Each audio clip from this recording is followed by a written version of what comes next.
Sidang pertama BPUPKI dilaksanakan pada tanggal 29 Mei 1945 sampai 1 Juni 1945 yang membahas tentang dasar negara. Jadi, ada 3 tokoh yang menyampaikan usul mereka tentang konsep dasar negara. 3 tokoh tersebut adalah Muhammad Yamin, Mr. Supomo, dan Insinyur Soekarno. Jadi, usulan pertama disampaikan oleh Muhammad Yamin dengan cara pidato pada tanggal 29 Mei 1945 yang isinya adalah peri kebangsaan, peri kemanusiaan, peri ketuhanan, peri kerakyatan, dan kesejahteraan rakyat. Dia juga menyampaikan dengan cara tertulis yang disampaikan pada tanggal 30 Mei 1945 yang isinya adalah ketuhanan yang Maha Esa, kebangsaan persatuan Indonesia, rasa kemanusiaan yang adil dan beradab, kerakyatan yang dipimpin oleh hikmat kebijaksanaan dalam permusyawaratan perwakilan, dan keadilan sosial bagi seluruh rakyat Indonesia. Usulan kedua disampaikan oleh Dr. Supomo mengenai konsep dasar negara pada tanggal 31 Mei 1945 yang isinya adalah persatuan, kekeluargaan, keseimbangan lahir dan batin, musyawarah, dan keadilan rakyat. Usulan ketiga mengenai konsep dasar negara disampaikan oleh Insinyur Soekarno pada tanggal 1 Juni 1945 yang isinya adalah kebangsaan Indonesia, internasionalisme atau peri kemanusiaan, mufakat atau demokrasi, kesejahteraan sosial, dan ketuhanan yang Maha Esa. Setelah itu, Pancasila diringkas menjadi Trisila dan diringkas lagi menjadi Ekasila.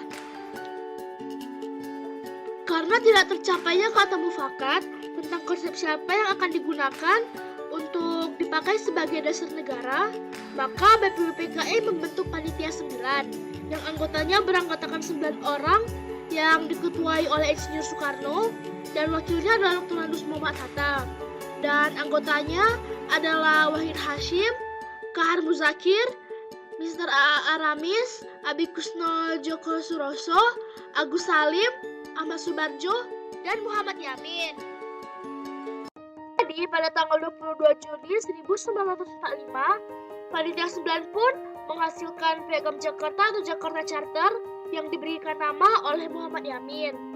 Lalu isi Piagam Jakarta dijadikan sebagai pembukaan UUD 1945 yang isinya belum direvisi, yaitu ketuhanan dengan kewajiban menjalankan syariat Islam bagi para pemeluk-pemeluknya, kemanusiaan yang adil dan beradab, persatuan Indonesia, kerakyatan yang dipimpin oleh hikmat kebijaksanaan dalam permusyawaratan perwakilan, dan keadilan sosial bagi seluruh rakyat Indonesia. Karena adanya komplain dari rakyat bagian Indonesia Timur, maka Muhammad Yamin, Agus Salim, dan beberapa rekannya berdiskusi untuk menggantikan sila pertama dalam Piagam Jakarta. Dan setelah direvisi, hasilnya menjadi ketuhanan yang Maha Esa, kemanusiaan yang adil dan beradab, persatuan Indonesia, kerakyatan yang dipimpin oleh hikmat kebijaksanaan dalam permusyawaratan perwakilan, dan keadilan sosial bagi seluruh rakyat Indonesia. Perumusan UUD di Indonesia dirumuskan oleh BPUPKI yang dilaksanakan pada sidang kedua pada tanggal 10 sampai 17 Juli 1945. Dalam membentuk UUD, BPUPKI membentuk Panitia Perancang UUD yang menyetujui isi Piagam Jakarta sebagai pembukaan UUD 1945 dan itu diketuai oleh Insinyur Soekarno. Lalu Panitia Perancang UUD membentuk Panitia Kecil Perancang UUD yang diketuai oleh Supomo dan anggotanya adalah Ahmad Subarjo, Agus Salim, dan Sukiman. Juga membentuk Panitia Penghalus Bahasa yang anggotanya adalah Supomo, Hussein, Jajadiningrat, dan Agus Salim.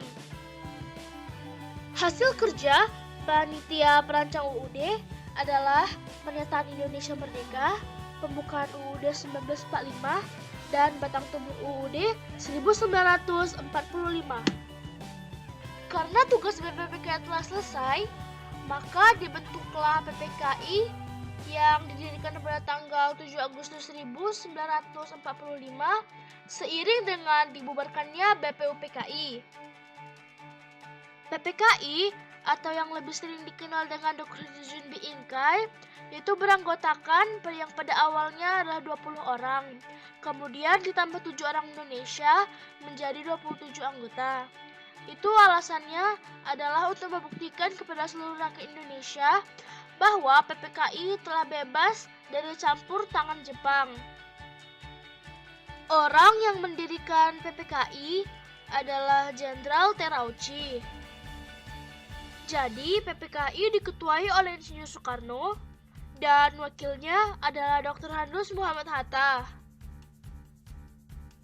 Tugas PPKI adalah melanjutkan apa yang telah diselesaikan oleh BPUPKI dan mempersiapkan perangkat negara yang mau merdeka. Jadi, pada tanggal 9 Agustus 1945, Jenderal Terauchi memanggil Insinyur Soekarno, Dr. Handus Muhammad Hatta, dan Dr. Haji Mangudadiningrat ke Dalat, Vietnam, yaitu untuk melantik secara simbolis anggota PPKI.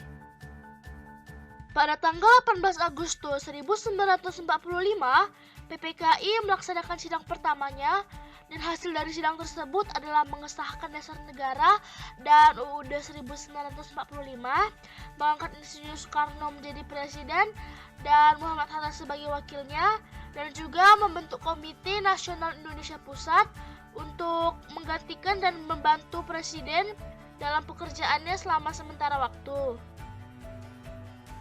Perbedaan pendapat dan kesepakatan dalam sidang BPUPKI. Jadi, kalau dalam sidang BPUPKI yang pertama, perbedaan pendapatnya adalah mengenai dasar negara, dan kesepakatannya adalah dasar negara yang terdapat dalam Piagam Jakarta. Kalau dalam sidang BPUPKI yang kedua, perbedaan pendapatnya adalah dalam bentuk negara. Usulnya adalah negara monarki, negara Islam, negara republik, dan yang lainnya. Dan kesepakatannya adalah negara republik. Yang kedua mengenai wilayah Indonesia. Usulnya adalah seluruh wilayah bekas jajahan Belanda, Malaysia, Belanda Borneo, Irian, Timur Timur, dan yang lainnya. Tetapi kesepakatannya adalah wilayah Indonesia terdiri dari seluruh wilayah bekas jajahan Belanda. Yang kedua adalah perbedaan pendapat dan kesepakatan dalam sidang PPKI. Jadi yang pertama perbedaan mengenai konsep dasar negara yang terdapat dalam Piagam Jakarta, yaitu sila pertamanya, dan kesepakatannya adalah dirubah menjadi ketuhanan yang Maha Esa. Dan yang kedua adalah syarat menjadi presiden. Usulnya harus beragama Islam, dan kesepakatannya adalah syaratnya wajib warga negara Indonesia. Jadi, arti penting BPUPKI bagi bangsa Indonesia adalah telah membuat dan merumuskan dengan calon UUD dan dasar negara. Dan arti penting PPKI bagi bangsa Indonesia adalah telah mengesahkan Pancasila